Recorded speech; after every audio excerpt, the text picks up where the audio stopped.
What is going on, YouTube people? Northeast Ohio Cards and Comics. Here to talk some NBA today. And we're going to talk about guys in the red. The season is, we're about a week and a half in. And we've been talking about plenty. Oh, this guy's on fire. This guy's on fire. This guy's up X percentage points. This guy's up whatever. Let's talk about some guys that are starting off a little slow.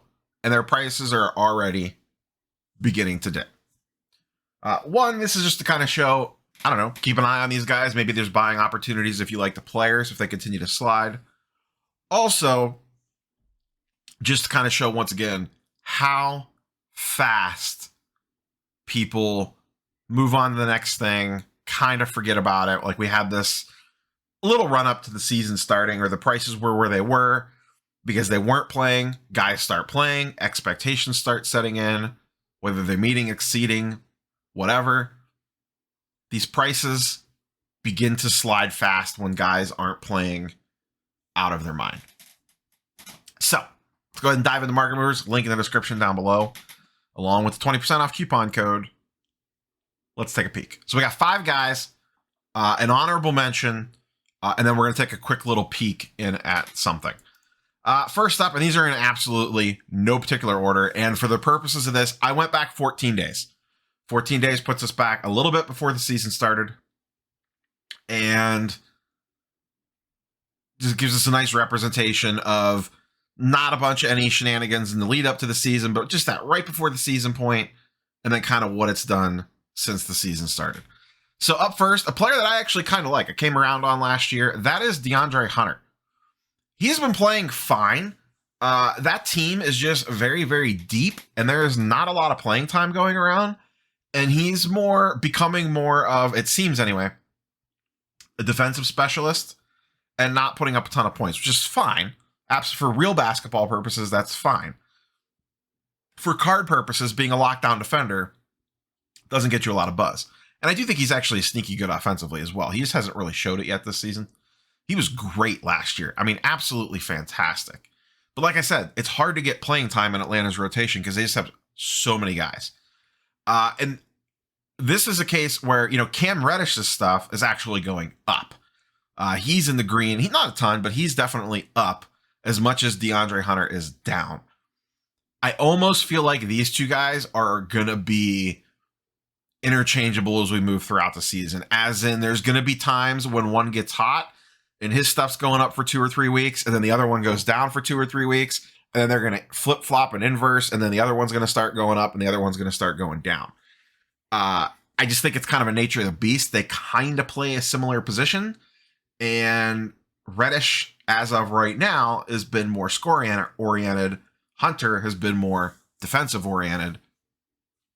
Defense doesn't sell cereal boxes, so his card prices are down a little bit. You can see they were flat, slowly starting to trend back down again. So over the last 14 days, he's down 24%, down to 150. And once again, this is on a silver. PSA 10 silver prism, $150. I like Hunter. I don't know how, air quotes, investable he is. But I think if this silver prism, anyone's silver prism, once it gets to a certain point of guys that are actually good NBA players, there's just like a point where you got to be like, all right, I'm willing to take the risk on this if it gets to X number. I don't know what the number is here. Mileage will vary depending on your own personal tastes, but at some point in time, this is going to hit a number where it makes sense to buy it, just on the spec of him having a really good week and it shooting right back up again. So, but DeAndre Hunter stuff, definitely dipping. Next up on the list, SGA. Shai Gilgeous-Alexander, also down about 20% on the week. He was about $900 to start the season. Once again, Silver Prism PSA 10. Down to around 700, and you can kind of see the each kind of sale dipping lower and may have flattened out here at around the $700 mark after the $900 right before the season started. This is just the case. One, his first couple of games, he was terrible. He has bounced back the last game or two, but this team is a mess. They were frisky last year. They were winning more games than they were supposed to, and they actually had to bench SGA in the back half of the season. But this year's team looks like a disaster. And that seems to be affecting his card prices as they get blown out. He's been getting, shorter minutes because of blowouts. He's still a really good player. I still really like him. The problem is when is he ever going to sniff the NBA playoffs in the next 3 years? Unless he gets traded, which is obviously a possibility. With the Oklahoma City Thunder, they would trade their own mother if it got him back 3 first-round picks on a swap. So, I don't think he's like destined to be a Thunder for the next 5 years of that extension. Anything could happen there. But for the foreseeable future, I just don't know how you get value out of him unless he just goes ultra hot for a week, which could happen. I just don't know that I want a bunch of money tied up in SGA while he's stuck on the Thunder.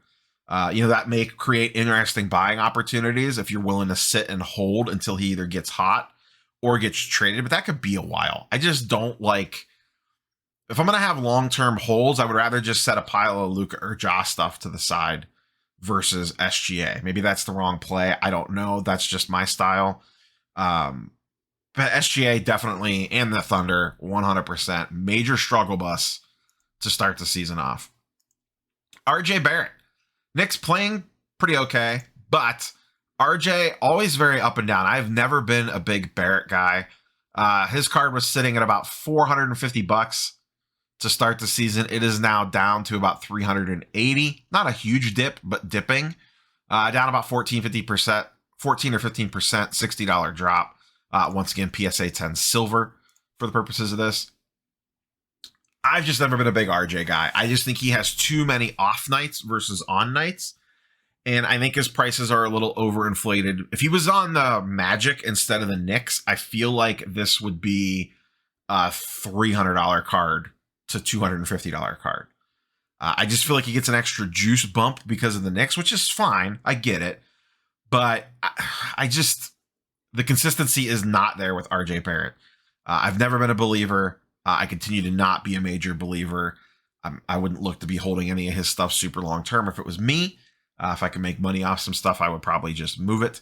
But I've never been an RJ guy to begin with, so maybe I'm slightly skewed on this one. That being said, the same thing goes here. If this got down to a certain point, it would probably be worth diving in, because if he would happen to have a hot week, a good playoff game, a good couple playoff games, a good couple games, whatever. He strings together a couple games where he puts together 30, 35 points, whatever. His stuff will go right back up again. He does have a big fan base. I'm just not willing to ride that train. So RJ Barrett, another one sneaking down to begin this season. We're going to get into my Cavs here for a minute. Both the Sex and Land. We're going to start with Land first, then Sex. Cavs playing extremely well. They're 2-2. They lost their first 2 games, but then they rallied back to beat the Hawks and beat the Nuggets. Both great games. They play tonight. I'm recording this prior to the Wednesday night slate. They play the Clippers tonight. I am old and on the East Coast. The struggle will be real to try to stay up for any portion of that game.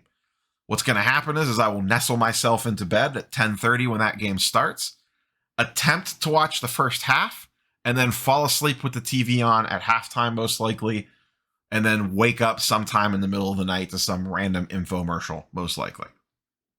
That's pretty much how the night's going to play out. Exciting times around here in the Neo household.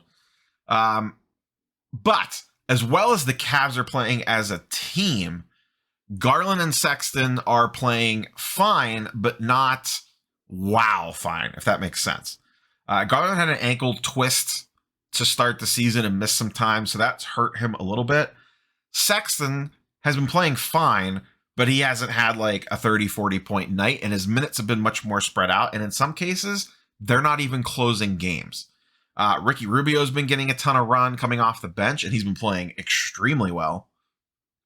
And Isaac Okoro has been getting time off the bench, closing sometimes for the defensive matchups, which has been affecting Sexland's playing time. That being said, I will use this opportunity to preach to the temple of Evan Mobley. I love that dude. I had a feeling I was going to love that guy. He is legit. He's probably the favorite right now for NBA Rookie of the Year, and I honestly don't think it's close. He has been that good. I will definitely have to resist the urge to overpay for Evan Mobley cards when they begin to hit the market. Hopefully I get the discount because he's a big man and they just don't quite get as much juice. But my lord, is that guy is a freak of nature. He is fun to watch play. I cannot believe he slipped to the 3rd pick based off of what I've seen. And this is coming from someone that really liked Jalen Green. And he showed one game of pure flash so far. His first 2 games have been a little mediocre. But back to the topic of hand, Sexland. First up, Garland. PSA 10 Silver Prism down about 20%. It was at around 275, is now down to 225.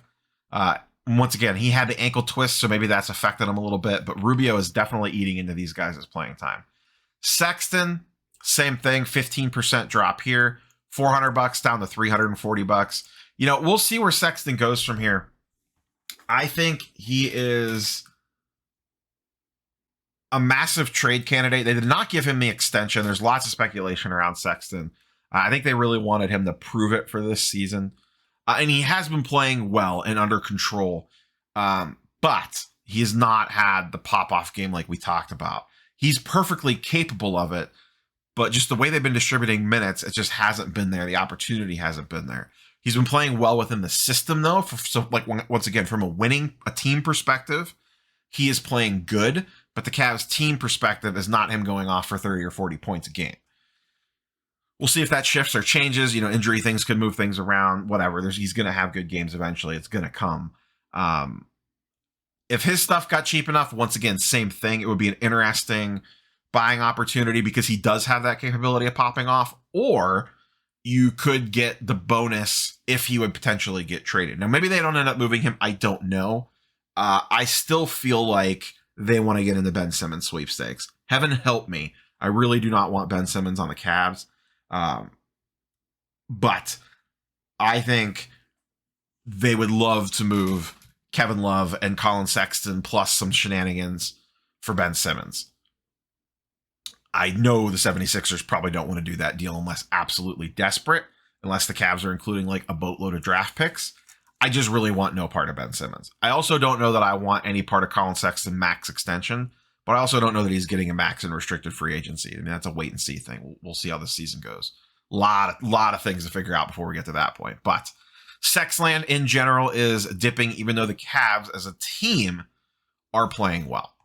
And then one last thing, just to kind of close this out. I just kind of wanted to do a little check-in here. Zion and Ja. Silver PSA 10. My biggest preseason prediction was Ja prices pass Zion prices. And these two lines continue to creep closer and closer together. And it's a little bit of column A, a little bit of column B. Ja has definitely been way on the way up. Zion has been slowly creeping down. His last sale of a PSA 10 silver was at $28.50. I believe that is the lowest sale on this chart, and I ran this back to mid-July. So that is the lowest this card is sold at since the summer, or since pre this graph anyway. And then Ja is up to almost $1,900 now, a little over $1,900 now on his silver PSA 10 Prism. If we roll this back, once again, this was from mid-July. Ja's PSA 10 silver is up 40%. Zion's is down 10%. So about $1,000 to go, $900 to go, give or take, to close that gap. We will see if it happens. But the way Ja is playing, if he can keep it up, I don't know that it's so much that Ja gets to 3K. I'm not going to talk crazy like that, but I have a feeling they meet in the middle at around 2,500. I think Zion's going to slowly keep ticking down, and Ja's going to slowly keep ticking up. We'll see, though. Trust me, I've been wrong plenty of times before. But just an interesting thing that I will be keeping a close watch on as we move throughout the season. So that's all I have for you guys and girls today. Like, comment, subscribe, all the YouTube stuff down below. Catch you on the next one. Peace.